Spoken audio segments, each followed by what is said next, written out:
A ver, hay una imagen, una idea, que recorre toda la Biblia, desde las primeras páginas hasta las últimas. Y es una imagen que, la verdad, choca un poco, la de un cordero. Y no hablamos solo de un animal, sino de un símbolo teológico potentísimo. Y en este análisis vamos a ver exactamente por qué. Y es una pregunta que tiene mucha miga, ¿eh? Porque vamos a pensarlo un momento. La historia podría haber elegido un león, que es un símbolo de poder, o un águila, de majestad, pero no. Eligió la figura de un cordero. ¿Por qué? Pues ese es justo el misterio que vamos a intentar desentrañar juntos. Vale, para entenderlo bien vamos a seguir una especie de mapa. Empezaremos viendo esas sombras antiguas en el Antiguo Testamento, luego veremos cómo se revela en el Nuevo, analizaremos el sacrificio, descubriremos la increíble victoria del Cordero y al final veremos qué legado eterno nos deja todo esto. Y es que nuestra historia no empieza con Cristo, para nada. Tenemos que irnos miles de años atrás, a una serie de avances simbólicos que fueron preparando el terreno para lo que iba a venir. La primera pista, el primer eco de esta historia, lo encontramos en el Monte Moría.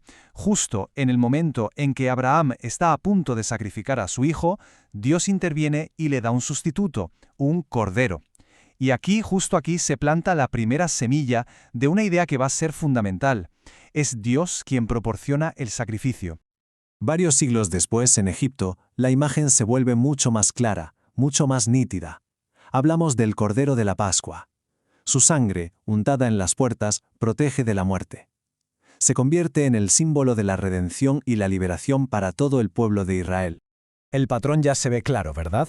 El cordero se va estableciendo como el símbolo del inocente que se sacrifica para salvar a otros. Pero había un problema, que era una solución temporal, un parche, un acto que tenía que repetirse una y otra vez. Era solo una sombra, una pista que apuntaba a algo o a alguien mucho más grande. Y aquí es donde la historia da un giro de 180 grados. Aquí pasamos de las sombras y los símbolos a la realidad pura y dura. Entramos en el momento exacto en que esa antigua profecía cobra vida. Hay que imaginarse la escena junto al río Jordán. Juan el Bautista ve a Jesús y en lugar de llamarlo maestro o profeta, le da un título que lo cambia absolutamente todo: el Cordero de Dios.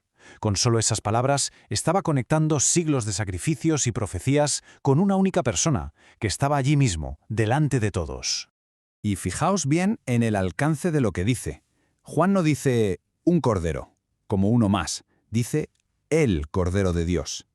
Y su sacrificio ya no es para una familia o para Israel, no, es para el mundo.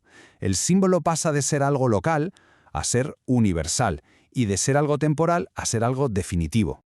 Vale, pero ¿cómo funciona exactamente este sacrificio? O sea, ¿de qué manera cumple Cristo ese antiguo papel del cordero que borra el pecado? La teología que hay detrás de esto es el corazón de toda la historia. Pues resulta que 700 años antes de Cristo, el profeta Isaías describió a un siervo sufriente con esta imagen tan precisa: un cordero, en silencio, sumiso, que va hacia la muerte. Los evangelios nos presentan el juicio y la crucifixión de Jesús como el cumplimiento exacto, clavado, de esta profecía.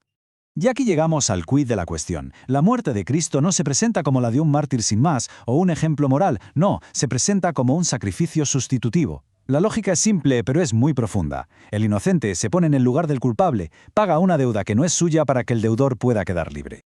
Pero cuando parece que la historia del Cordero termina en un sacrificio, la narrativa bíblica da un giro de guión totalmente inesperado y alucinante. La imagen se transforma por completo, pasando de ser la víctima a ser el vencedor. En la visión del apóstol Juan, la imagen es brutal. Ve un cordero en el centro del mismísimo trono celestial. Todavía tiene las marcas de haber sido sacrificado, inmolado, pero no está muerto. Está en pie, está vivo y lleno de poder. Su sacrificio no fue el final de la historia, de hecho, fue la fuente de su victoria. Es la dualidad definitiva. El mismo Cordero que fue la víctima silenciosa en la cruz es presentado ahora como el vencedor que reina en el cielo. Su muerte, lejos de ser una derrota, fue el mecanismo exacto de su triunfo sobre el poder de la muerte. Entonces, ¿cuál es el legado final de esta figura? ¿Qué es lo que hace que este sacrificio sea considerado único y eterno, a diferencia de todos los que hubo antes? Bueno, pues el contraste es total. Los antiguos sacrificios eran de animales, y había que repetirlos sin parar. El del Cordero es una persona divina y humana, y se hace una sola vez. Aquellos solo cubrían el pecado temporalmente, como un parche. Este lo quita para siempre. Antes, el acceso a Dios era a través de un sacerdote. Ahora se promete un acceso directo. O sea que, si lo resumimos, la foto completa es esta. Un sacrificio inocente y voluntario, hecho en lugar de otros, y cuyo resultado no es solo eficaz y eterno, sino que, en la mayor de las paradojas, termina siendo absolutamente glorioso. Y todo esto nos deja con una reflexión final. En un mundo que siempre busca la fuerza, ya sea de un líder, de un revolucionario, el centro de esta narrativa es un cordero. Y la pregunta que sigue resonando hoy es, ¿qué significa que la victoria más grande de todas no se lograra con la fuerza de un león, sino con la entrega de un cordero?